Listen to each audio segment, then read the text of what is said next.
শ্বাসকষ্ট বা হাঁপানি যদি কারোর হয়, আমাদের মেন ট্রিটমেন্ট কিন্তু ইনহেলার। ইনহেলারটা কি? এরকম একটা জিনিস যেটা দিয়ে যখন আপনি প্রেস করছেন দেখবেন একটা গ্যাস বেরোচ্ছে।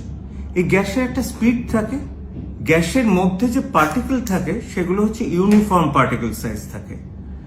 কত পার্টিকেল সাইজ হওয়া দরকার বলুন তো, যাতে আমাদের শ্বাসকষ্টটা কমে? অলওয়েজ 5 মাইক্রনের তলায়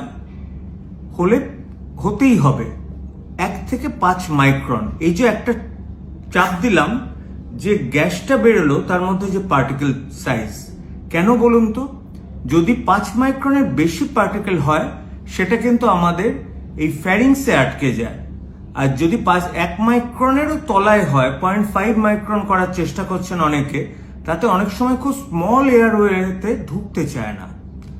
এই ইউনিফর্ম সাইজ এবং স্পিড মেনটেন করলে তবেই কিন্তু গ্যাসটা আমাদের এইভাবে ট্র্যাকিয়া দিয়ে গিয়ে, দুটো ব্রঙ্কাস দিয়ে গিয়ে ফুসফুসের সমস্ত জায়গায় ইভেনলি পৌঁছয়।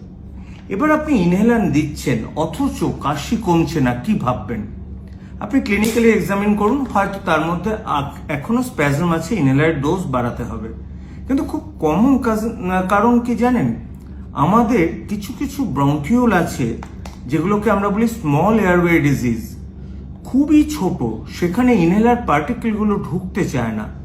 আজকাল রিসার্চ চলছে, বাজারেও এসেছে এমন পার্টিকেল সাইজ করা যেটা ওই স্মল এয়ারওয়েতেও ঢুকতে পারে ওষুধটা। সুতরাং যারা ইনহেলার নিচ্ছেন, প্রপার ডোজে ইনহেলার নেবেন। ইনহেলার অ্যাবসলিউটলি সেফ আমাদের হাঁপানি রোগীর জন্য।